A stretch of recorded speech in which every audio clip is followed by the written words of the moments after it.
وهي حديث الجارية الثابت في كتب السنة الصحيحة أن النبي صلى الله عليه وآله وسلم سأل الجارية أين الله؟ فقالت في السماء.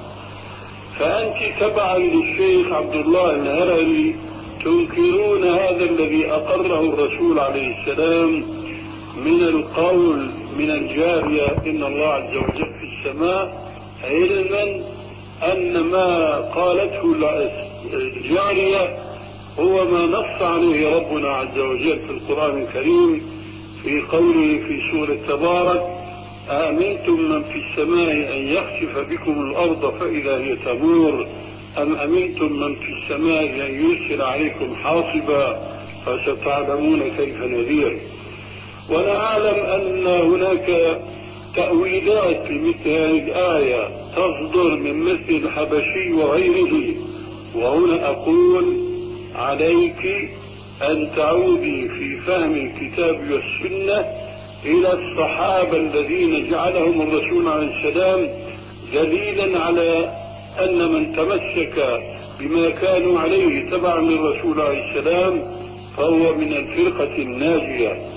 فهل علمت بواسطة كتب الحبشي أو غيره أن أحدا من السلف أنكر هذا الذي أنكره الحبشي من القول بمثل ما قالت الجارية إن الله عز وجل في السماء؟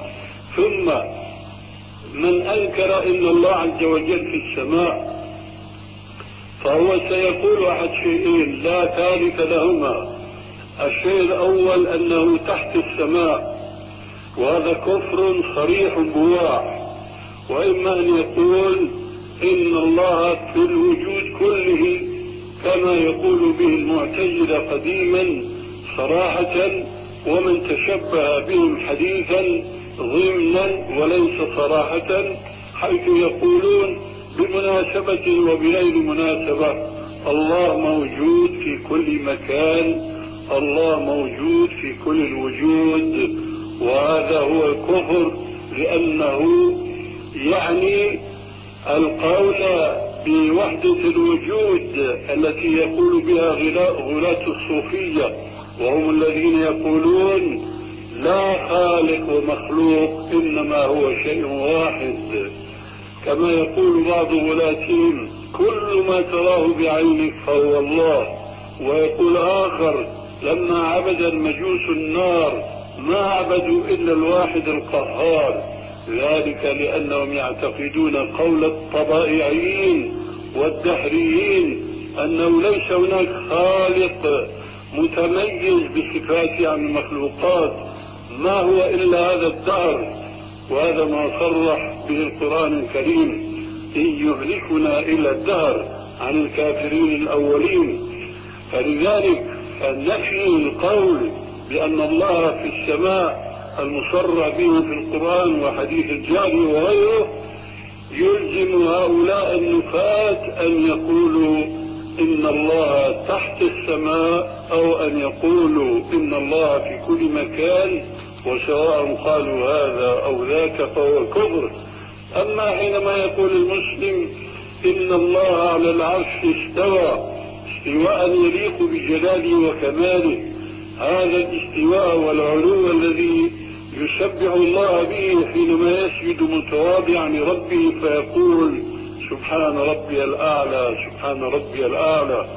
ما الذي ينبغي على المسلم أن يفكر وأن يفسر قوله سبحان ربي الأعلى إذا لم يؤمن بأنه حقيقة الله على العرش استوى، وإنما آمن بأنه معه في الأرض أو تحت السماء، بينما الله عز وجل كما هو عقيدة السلف الرحمن عرش استوى استواء يليق بجلاله.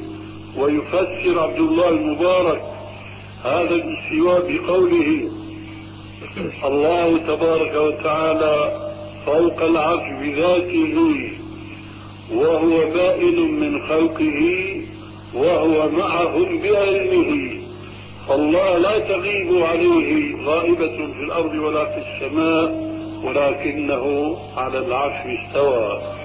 هذه كلمة خلاصتها أنه يجب على كل مسلم أن يتفهم الإسلام على ما كان عليه الرسول عليه السلام وأصحابه الكرام، وليس على ما يقوله الحبشي من عنده. وهي أنت الآن أمام تجربة، هل عند الحبشي أو غيره كلمة عن أحد من الصحابة فضلا عن حديث رسول الله أن الله ليس فوق العرش؟ لا يجدون شيئا إلا ما يسمى بعلم الكلام، وعلم الكلام هو مزلة للأقدام. هذه نصيحة وذكرى تنفع المؤمنين.